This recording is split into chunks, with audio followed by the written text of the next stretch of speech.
नमस्कार. फायनली आपण पाहतोय राकेश हा त्याच्या घराजवळ एका मुलीशी बोलत असतो. ती मुलगी म्हणजे रिया. ही राकेशची गर्लफ्रेंड आहे. दोघं छान प्रकारे बोलत असतात. राकेश रियाला म्हणत असतो, रिया, काळजी करू नकोस, लवकरच तुझ्याशी लग्न करणार आहे मी. रिया लगेचच राकेशला म्हणत असते, एक गोष्ट लक्षात ठेव राकेश, या गोष्टीला 2 वर्ष झाली, तू अजून फक्त हेच म्हणतोयस. खरंच लवकरच म्हणजे कधी? एक वेळ काळ काहीतरी सांग मला. मलाही माझ्या घरी काही ना काही सांगावं लागतंच ना. त्यावर राकेश म्हणत असतो, असं काय करतेस? तुझा विश्वास आहे ना माझ्यावर? एक गोष्ट लक्षात ठेव, तुला तर माहितीये माझं प्रेम किती आहे तुझ्यावर. अगं तू तर माझ्यासाठी सोनपापडी आहेस. जेव्हापासून तुला पाहिलंय ना, खरंच सांगतो, मला तर असं वाटतंय स्वर्ग सुख मिळतं तुझ्याकडे पाहिल्यावर. त्यावर रिया लाजत असते. त्यावर राकेश म्हणत असतो, अगं काय सांगू तुला, लाजताना तर अशी दिसतेस ना की खरंच कमाल. आणि एक सांगू का, एक गोष्ट लक्षात ठेव, आत्तापर्यंत जितक्या पण हिरोईन्स आल्या ना, त्या सगळ्या तुझ्यासमोर फिक्या आहेत. अगं त्या तर फक्त मेकअप करतात म्हणून लोकांच्या मनावर राज्य करतात. अगं त्यांचा मेकअप हटला ना का लोक त्यांच्याकडे बघणार सुद्धा नाहीत.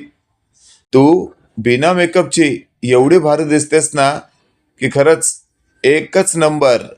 तू तर माझी जान आहेस, जान. त्यावर रिया म्हणत असते, बास झाला आता, किती कौतुक करणार आहेस माझं. त्यावर राकेश म्हणत असतो, अगं तू कौतुक करण्यासारखीच आहेस. जर खरंच माझ्या हातात असतं ना, तर मी तुला जग फिरवलं असतं. आणि अशातच आता रिया म्हणत असते, राकेश आता मला निघावं लागेल हा. तेव्हा राकेश म्हणत असतो, अगं असं काय करतेस, थांब ना थोडा वेळ. तुझ्यासाठी माझं काम महत्वाचं असूनही ते बाजूला ठेवलं मी आणि तुझ्याशी बोलत बसलोय मी इथे, आणि तू लगेच निघायला हवं असं काय म्हणतेस. त्यावर लगेचच आता रिया थोडी थांबलेली असते. आता हे सगळं चालू असताना नेमकं राकेशच्या बायकोने म्हणजे अंजलीने अगदी सुरुवातीपासून सगळं पाहिलेलं असतं आणि ऐकलेलं असतं. अंजलीचं डोकंच फिरलेलं असतं. मी यांची लग्नाची बायको असून हे एखाद्या मुलीशी अशा प्रकारे कसं काय बोलू शकतात. आता मात्र या प्रश्नाचा जाब विचारण्यासाठी अंजली थेट त्या दोघांसमोर येते आणि राकेशची बोबडी वळते. अंजलीने लगेचच म्हटलेलं असतं, राकेश या इकडे. त्यावर मात्र राकेश आता पूर्णपणे हादरलेला असतो. तो स्वतःशी बोलत असतो, या अंजलीला काय सांगू की ही कोण आहे, आणि या रियाला काय सांगू की ही कोण आहे. तेवढ्यात आपण पाहतोय आता रिया बोलू लागते, राकेश ही कोण, ही तुला असं नावाने का बोलवते. त्यावर मात्र आता राकेश अंजलीला म्हणत असतो, अंजली फक्त 5च मिनिटं दे मला, माझं महत्वाचं काम संपवून लगेचच येतो. त्यावर अंजली म्हणत असते, राकेश तुम्ही कुठेही जायचं नाही. त्यावर राकेश म्हणत असतो, इथेच थांब अंजली, फक्त 5 मिनिटं. हिला फक्त पुढे गेटपर्यंत सोडतो आणि लगेच आत येतो. अशातच आपण पाहतोय रिया म्हणत असते, राकेश आधी मला सांग कोण आहे ही, आणि तुझ्याशी अशा प्रकारे का बोलते ही, जसं काय तुझी बायको असल्यासारखं. त्यावर राकेश म्हणत असतो, अगं सांगतो तुला, चल. आणि अशातच आता गेटपर्यंत गेलेला राकेश रियाला हळूच म्हणत असतो, अगं असं काय करतेस, मोठी ताई आहे माझी, ती बहीण आहे, बहीण. त्यावर मात्र आता रिया म्हणत असते, काय ताई, मग मला तिथे का नाही सांगितलं. त्यावर लगेचच आता राकेश म्हणत असतो, अगं तिला आपल्या नात्याबद्दल काहीच माहिती नाहीये. तिला जर कळलं ना तर काय बोलू नि काय नको अशी अवस्था होईल माझं. त्यावर मात्र रिया म्हणत असते, बरोबर आहे तुझं, एक काम करते मी, आता निघते, पण पुन्हा केव्हा तरी ताईंशी भेट घालून दे माझी. त्यावर राकेश हो असं म्हणतो आणि तेवढ्यात रिया तिथं आलेल्या ऑटोमध्ये बसून निघून जाते. आता राकेशने रियाला असं म्हटलेलं असतं की ती अंजली माझी बहीण आहे. हे अंजलीने जरा पुढे येऊन ऐकलेलं असतं आणि तिचं टाळकं सटकतं. अंजलीला कळून चुकतं की आत्तापर्यंत अर्णव आणि ईश्वरी आपल्याला या राकेशबद्दल जे काही सांगत होते ते अगदीच चुकीचं नव्हतं. राकेश अशाच प्रकारचा नालायक व्यक्ती आहे. हे आता अंजलीला साफ कळलेलं असतं. आणि अशातच अंजलीने मागचा पुढचा विचार न करता थेट स्वतःची बॅग घेऊन मागच्या दरवाजाने आता अर्णव आणि ईश्वरीकडे आलेली असते. दारात उभ्या असलेल्या आपल्या ताईला पाहून लगेचच अर्णव स्टेजवरून खाली येतो आणि लगेचच म्हणत असतो, ताई ताई तू आलीस.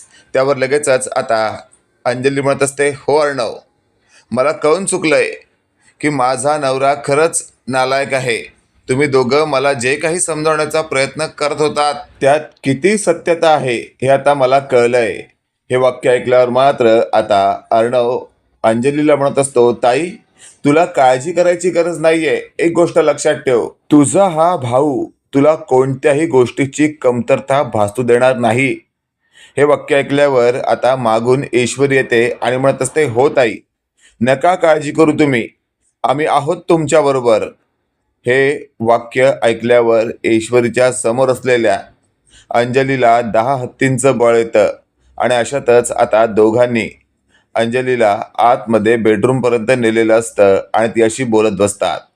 इकडे आपण पाहतोय राकेश घरात शिरलेला असतो आणि घरात तो सगळीकडे अंजलीला शोधत असतो, पण अंजली त्याला कुठेच मिळत नाही. आणि मग तो स्वतःशी बोलत असतो, ही लंगडी नेमकी गेली कुठे आणि तेही मला न सांगता. आणि अशातच आता राकेश स्वतःशी बोलत असतो, मगाशी मी रियाशी जे काही बोलत होतो हे हिने ऐकलं की काय. आणि या अंजलीने वेगळाच विचार तर केला नाही ना. लंगडी कुठे जीव बीव द्यायला तर गेली नाही ना. जाऊ दे, जर जीव द्यायला गेली असेल ना तर माझ्या वाटचा काटा निघून जाईल. आणि अशातच आता राकेश फुल दारू पितो आणि तिथे झोपतो. आता सकाळ झालेली असते, अजूनही राकेश फुल दारूच्या अवस्थेत असतो.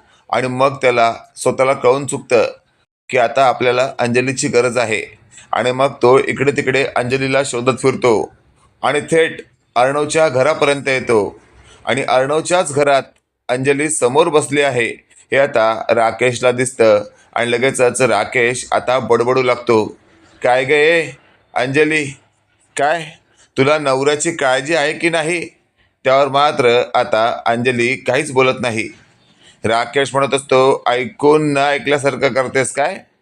अगर रात्रभर होतीस कुठे तू, आणि तेही मला न सांगता इथे इथे या अर्णवच्या घरात येऊन राहतेस. स्वतः मात्र ऐशो आरामात राहण्यासाठी आलीस आणि मी मात्र तिथे खुरड्यात जगतोय. लाज कशी वाटत नाही तुला. त्यावर मात्र आता अंजलीने मागचा पुढचा विचार न करता थेट राकेश जवळ येत राकेशचे दोन्ही काल असे फोडलेले असतात की राकेशची दारूची नशा एका झटक्यात उतरते. राकेश भानावर येतो आणि लंगडत उठून म्हणतो, अंजली अंजली असं का वागतेस माझ्याशी तू. आज चक्क तू मला मारलंस, माझ्यावर हात उचललास. त्यावर मात्र आता अंजलीने थेट म्हटलेलं असतं, नालायक सारखं वागलात तुम्ही.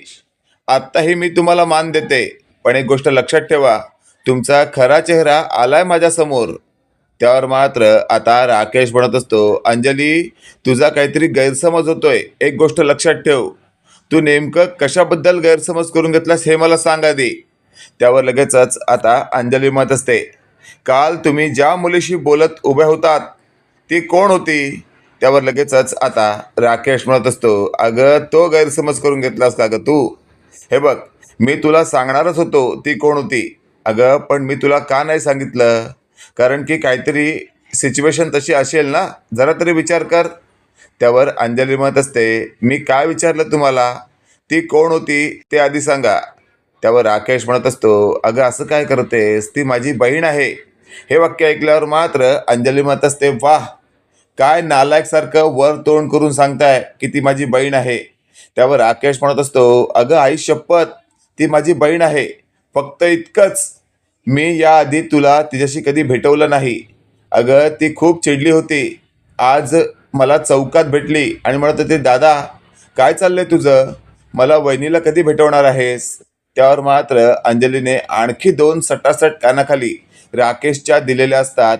आता मात्र राकेश चिडतो आणि म्हणत असतो, काय गे लंगडी, काय चाललंय तुझं, सांगतोय तुला ती माझी बहीण होती तरी तुम्हाला का मारतेस.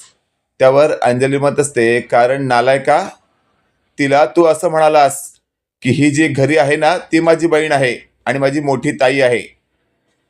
हे सगळं ऐकल्यावर राकेश म्हणत असतो, बाप रे, म्हणजे ते तू ऐकलंस की काय? त्यावर अंजली म्हणत असते, हो. त्यावर राकेश म्हणत असतो, प्लीज मला माफ कर. एक गोष्ट लक्षात ठेव, एखाद्याकडनं एखादी चूक होऊच शकते ना, मी पण मनुष्यच आहे ना. त्यावर मात्र आता अंजली म्हणत असते, माझी ईश्वरी वहिनी, माझा भाऊ अर्णव, दोघं मला सांगत होते तुमच्या विरोधात, पण मी तुमच्यावर विश्वास ठेवला आणि माझ्या जवळच्या व्यक्तींना दुखावलं. तरी माझ्या अर्णव भावाने, माझ्या ईश्वरीने मला सोडलं नाही. मी इथे आले तेव्हा माझं स्वागतच केलं. मला 10 हत्तींचं बळ दिलं की ताई घाबरू नका, आम्ही आहोत तुमच्याबरोबर. आणि आज तुझा खरा चेहरा माझ्यासमोर आलाय नालायका. असं जेव्हा अंजलीने म्हटलेलं असतं त्यावेळेला राकेश म्हणत असतो, अंजली प्लीज मला लाथाडू नकोस. मला तुझ्याशिवाय कोणीच नाहीये.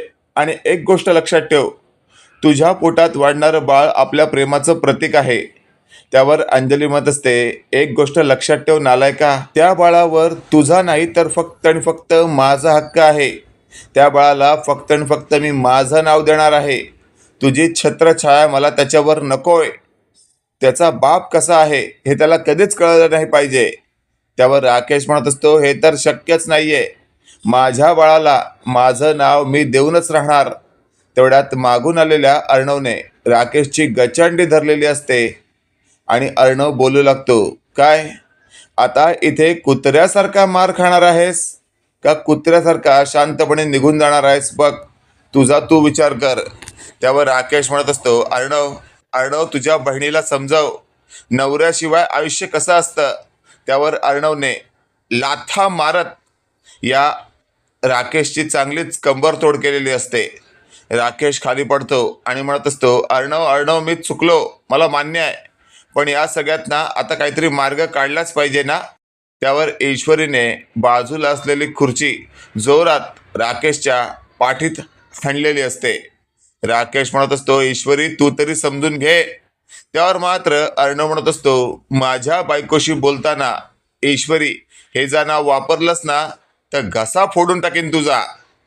अशातच आता राकेशला कळून चुकलेलं असतं की आता काही केल्या आपली सुटका नाहीये आणि अंजली आपल्याला काडीची किंमत देणार नाहीये. तेवढ्यात आपण पाहतोय आता राकेश गुडघ्यावर बसत अंजलीला नमस्कार करत म्हणत असतो, माफ कर मला, शेवटची संधी दे मला. त्यावर अंजली म्हणत असते, नाही, तुला कोणत्याही प्रकारची संधी देण्याची माझी इच्छा नाहीये. तू मला मुळात नवरा म्हणूनच आता नकोयस. हे वाक्य ऐकल्यावर मात्र अर्णव म्हणत असतो, ऐकलंस ना, चल आत्ताच्या आत्ता तुझं हे फडतूस थोबाड घेऊन इथून निघ, नाहीतर मला पोलिसांना बोलवून तुझी खरी कथा त्यांच्यापर्यंत पोचवावी लागेल आणि मग पोलीस तुला असं सोलपटवून काढतील की उभ्या आयुष्यात तू पुन्हा असल्या प्रकारचा विचार कधी करणार नाहीस. इकडे आपण पाहतोय आता राकेश हा थेट तिथून बाहेर पडत असतो. त्यावेळेला ईश्वरी म्हणत असते, अंजली ताई, त्या नालायकाला फक्त असंच जाऊन देणं योग्य नाहीये. एक काम करा, तुम्ही पोलिसांना सांगा आणि पोलीस त्या नालायकाला योग्य ती शिक्षा देतील. त्यावर अंजली म्हणत असते, नको ईश्वरी, त्या नालायकाबरोबर काही काळ राहिले होते मी. त्याला नवरा म्हणून प्रेम दिलं होतं मी आणि त्याच व्यक्तीला अशा प्रकारे त्रास होताना पाहताना मलाही त्रास होईल. त्यावर लगेचच आता अर्णव म्हणत असतो, ताई, मानलं तुला, खरंच बायको म्हणून तू किती योग्य होतीस हे या नालायकाला कधी कळेल की नाही काय माहिती. त्यावर मात्र आता ईश्वरी म्हणत असते, जाऊ दे, आता तो फालतू विचार करण्यात वेळ दवडायचा नाही. आता आपण येणाऱ्या बाळाचं स्वागत करायचं आहे. त्यावर लगेचच आता अंजली हसू लागते. इकडे आपण पाहतोय राकेश अर्णवच्या बंगल्याबाहेर उभा असतो आणि तो स्वतःशी बोलत असतो, फार काळ अंजली तू माझ्यापासून लांब नाही राहू शकत. मी मनात आणलं ना तर आत्ताच्या आत्ता सगळी उलतापालत करू शकतो. त्या अर्णवला रस्त्यावर आणि मी स्वतः त्या बंगल्यात राज करेन. अशातच आपण पाहतोय तिथे वल्लरीची एंट्री झालेली असते आणि वल्लरीने दारातच उभ्या असलेल्या राकेशला पाहिलेलं असतं आणि वल्लरी राकेशला म्हणत असते, काय हो जावई बापू, काय करता इकडे? आतमध्ये गेला नाहीत का? का आतमधून बाहेर आलात? त्यावर राकेश म्हणत असतो, मामी माझं सगळंच संपलंय आता. हे वाक्य ऐकल्यावर वल्लरी म्हणत असते, काय हो काय झालंय? त्यावर राकेशने घडलेला सगळा किस्सा वल्लरीला सांगितलेला असतो आणि मग वल्लरी म्हणत असते, अच्छा म्हणजे सगळं असं आहे तर तुम्हीच शक्तिमान आहात आणि तुम्हीच गंगाधर आहात तर. त्यावर लगेचच आपण पाहतोय राकेश म्हणत असतो, मामी तुमच्याही काही घटना मला प्रॉपर माहिती आहेत, त्यामुळे माझ्या जखमेवर मीठ चोळण्याचं काम करू नका. मी तुमच्याकडनं मदत हवी आहे या आशेने बोलतोय. जर तुम्ही माझा फक्त उत्साहच करत असाल तर तुम्हाला देखील माझ्या बाजूला उभं राहावं लागेल जर मी तुमचं भांडं फोडलं तर. हे वाक्य ऐकल्यावर आता वल्लरी म्हणत असते, जावई बापू अहो नाराज का होताय? मी फक्त सिच्युएशन समजून घेते, काळजी करू नका, मी तुमच्या बरोबरच आहे.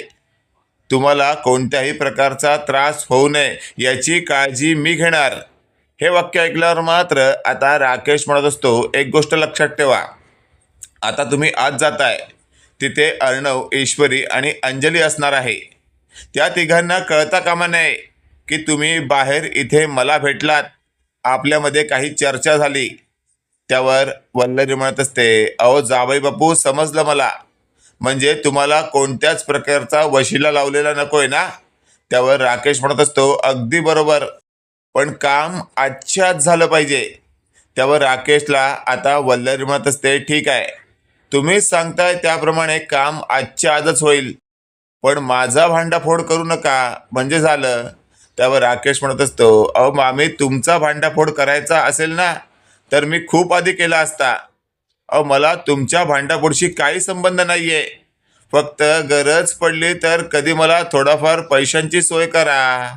असं म्हटल्यावर आता थेट वल्लरीला खूप टेन्शन येतं. वल्लरी लगेचच बोलत असते, अहो पैशाचा हिशोब माझ्याकडे नाहीये. त्यावर राकेश म्हणत असतो, असं कसा नाही, काही ना काही पैसा तुमच्याकडेही असणार आहे, कारण सध्या खर्चाला पैसा माझ्याकडे नाहीये. आताही आज जायच्या आधी मला साधारण ₹1,00,000 देऊन जा. हे वाक्य ऐकल्यावर वल्लरी म्हणत असते, ₹1,00,000? अहो माझ्याकडे स्वतः आता ₹1,000 नाही आहेत. त्यावर मात्र राकेश म्हणत असतो, मग तर रस्त्यावरच्या भिकारीपेक्षाही जास्त खराब अवस्था आहे तुमची मामी. त्यावर वल्लरी लगेचच म्हणत असते, जावई बापू तोंड सांभाळून बोला. त्यावर राकेश म्हणत असतो, अहो तोंड सांभाळून बोला असं तुम्ही मला म्हणताय, पण तुमचं तोंड जागेवर राहणार नाही जर मी तोंड उघडलं तर. त्यामुळे मान देऊन बोला आणि लवकरात लवकर ₹1,00,000ची सोय करा. मित्रांनो तुम्हाला काय वाटतंय, खरंच येत्या काळामध्ये अशी काही सिच्युएशन होईल का ज्यात राकेशला वल्लरी मदत करेल आणि वल्लरीचा भांडाफोड होईल? आजचा भाग तुम्हाला कसा वाटला कमेंट करून नक्की कळवा आणि असेच नवनवीन अपडेट पाहण्यासाठी व्हिडिओला लाईक आणि चॅनलला नक्की सबस्क्राईब करा. धन्यवाद.